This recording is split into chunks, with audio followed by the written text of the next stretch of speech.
The sun was just breaking over the horizon at Willow Pond, casting a golden glow across the still water, when I heard my wife, Emily, laughing from our dock.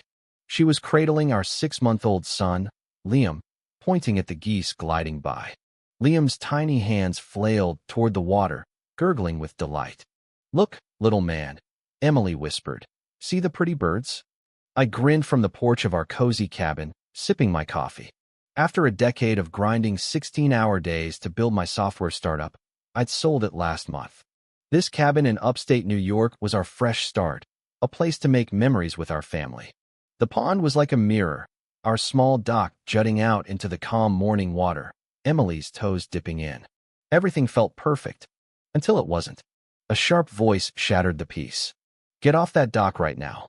A woman stormed down the hill toward us, her face flushed with anger. She was in her late 50s, with cropped gray hair and a neon green shirt emblazoned with HOA President in bold letters. I said, "Get OFF," she barked, jabbing a finger at Emily and Liam. Emily, startled, stood slowly, clutching Liam tightly. "Excuse me," she said, confused. The woman, Margaret Sullivan, president of the Willow Pond Homeowners Association, didn't pause. "You don't belong here. This is private property. Leave now." I set down my coffee and strode toward them. "Ma'am, there's a misunderstanding. This is our cabin." I gestured to the cedar-sided home behind me. Margaret whirled on me, eyes blazing. "I don't care if you're renting that dump. This pond is for homeowners only, not people like you." The way she sneered, "People like you," sent a chill through me. Emily and I are both mixed race. Her dad is Vietnamese, my mom is black. We'd faced prejudice before, but this was raw, unfiltered. "Ma'am, please," I said, keeping my voice steady. "I can show you our deed. I don't want your fake papers." Margaret screeched. Liam started wailing, startled by her shouting. Emily rocked him, whispering, "It's okay, baby." Margaret stepped closer, her voice rising. "This is my pond. I've lived here for 25 years. I know every real owner, and you're not one of them." I took a deep breath. "We bought this place 3 months ago. The deed includes pond access." Margaret laughed, a harsh, mocking sound. "You got the old Miller place? That sale didn't include pond rights." "Never did." "That's not true," I countered. "Our deed clearly states," she cut me off. "I don't care what your fake deed says. You have 0 rights to this pond. Get your family off my dock, or there'll be consequences." Emily's eyes glistened with tears, Liam still crying in her arms. "Can't we talk like reasonable people?" she pleaded. Margaret sneered. "Reasonable people don't steal what isn't theirs." She yanked out her phone, dialing loudly. "Yes, police. Trespassers at Willow Pond. They claim they bought the Miller place. Send someone now." Margaret's calls didn't stop there. She phoned her husband, Thomas, ranting about outsiders who don't fit our community. I felt sick. Emily took Liam inside, his cries echoing. Margaret smirked at me. "Police are coming, and Thomas is bringing neighbors. We'll settle this." I nodded. "Fine. I'll get our documents." She scoffed. "Save it. I've been running this place for 20 years. I always win." An hour later, 5 police cars and a dozen furious neighbors surrounded our cabin. Margaret stood at the center, commanding them like a warlord. Officer Daniels, the lead cop, looked exhausted, like he'd dealt with her before. "Ma'am," he said to Margaret, "let me handle this." She crossed her arms. "I'm protecting our community." Daniels turned to me. "Sir, your documents?" I handed over our deed, title insurance, and survey maps. He studied them, then said, "These look legit. Their property line reaches the water 50 feet of pond frontage." Margaret's face twisted. "Impossible." I'd know. Some neighbors shifted uncomfortably, but Thomas, a burly man, backed her up. "My wife's been HOA president for 15 years. She knows every inch of this pond." That evening, after the crowd dispersed, Emily sat on our couch, tears streaming down her face, Liam asleep in her arms. "Maybe we should leave," she whispered. "No," I said firmly. "This is our home. We saved for years for this. We're not letting a bigot chase us out." But Emily was scared. "What if she's right about the pond access?" I shook my head. "I triple-checked before we bought. The pond is ours." Still, I saw the fear in her eyes, and deep down, I knew Margaret wasn't done. The harassment started small, but escalated fast. The next morning, our car tires were slashed. 2 days later, rocks smashed through our windows. Then garbage was dumped on our dock. Each time, Margaret was conveniently nearby, feigning concern. "Such a shame," she'd say. "This used to be a nice place." Emily stopped taking Liam outside, too afraid. "They want us gone," she said. I clenched my fists. "I'm fighting this."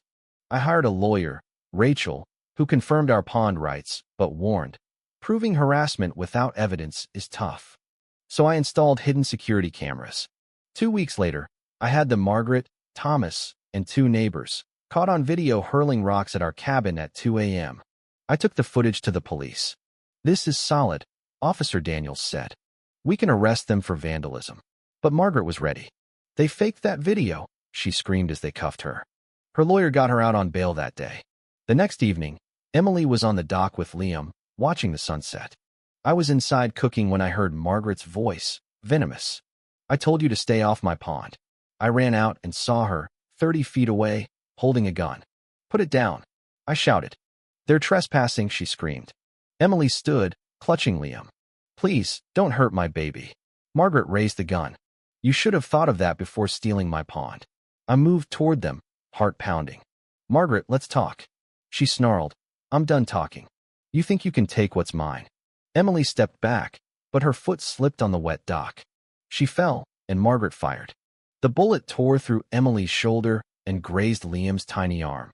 They hit the water, blood spreading. I dove in, pulling them out. Emily was unconscious, still holding Liam above the water.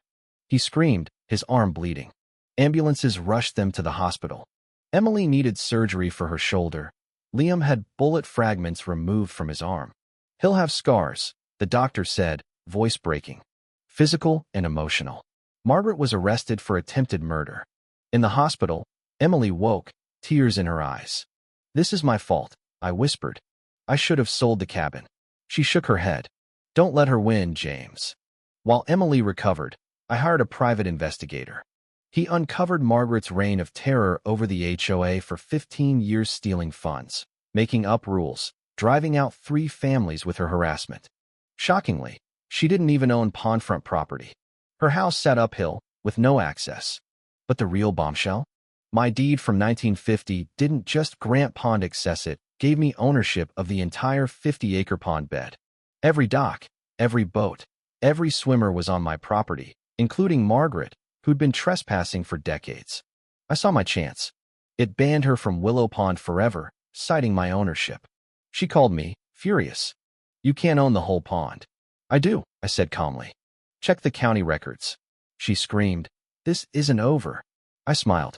"Good luck." From prison, Margaret fought back, filing claims that the HOA owned the pond through decades of use. She argued adverse possession, invalid deeds, anything to challenge me. The judge wasn't swayed. "Mr. Carter owns Willow Pond entirely," he ruled. Margaret erupted in court, accusing the judge of corruption. She was held in contempt, dragged out screaming, "I'll destroy you."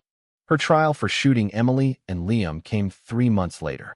The jury saw the footage of her harassment, heard neighbors testify about her racism, and saw photos of Emily's wound and Liam's scarred arm. They convicted her of attempted murder, assault, and hate crimes. The judge sentenced her to 18 years. "Your actions were evil," he said. "You shot a mother and her baby out of racial hatred." As she was led away, she glared at me. "I'll be back." I shook my head. "No, you won't." With Margaret gone, I transformed Willow Pond. I removed her illegal dock, installed new cameras, and hired a management company to restore the pond's ecosystem. Neighbors, once silenced by fear, opened up. They admitted Margaret had bullied them for years, stealing HOA funds and driving out families. We held cleanups, barbecues, and swim races. Liam learned to toddle on our dock, pointing at geese. Emily painted again, her pond landscapes glowing with life. "I'm glad we stayed," she said one sunset. "This is home." I bought Margaret's foreclosed house and raised it, building Willow Pond Community Park in its Placia playground and garden dedicated to healing from hatred. On Liam's 5th birthday, we held a party there. Neighbors came, kids laughed, and Liam fed the geese with Emily. It was paradise reclaimed. Years later, Margaret was released after 10 years for good behavior. She moved nearby and began watching the pond from a public road, just outside the restraining order's 500-foot limit.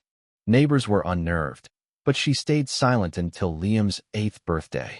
At the park, she appeared, holding a knife, staring at Liam on the playground. "Everyone back," I shouted, running for him. She moved toward him, whispering, "You shouldn't exist." I scooped Liam up just as Thomas, her ex-husband, tackled her. "Stop, Margaret," he yelled, disarming her. The police arrived, and she was sentenced to life for attempted kidnapping and assault. Liam is 18 now, a star swimmer, training daily in Willow Pond. His scars remain, but he says, "They show I survived." Hate lost, Dad. Love won. Emily's paintings hang in galleries, and we founded the Willow Pond Justice Fund to help families facing harassment. The pond is alive with diverse families: Black, white, Latino, Asian, laughing, swimming, thriving. Every summer, our Unity Days festival draws hundreds, celebrating justice and community in the park where Margaret's hate once stood. Do you think I was too harsh on Margaret, tearing down her house and banning her forever? Should I have shown mercy to someone who shot my family? Could this community have healed without destroying her life? Comment below, like, and subscribe for more stories.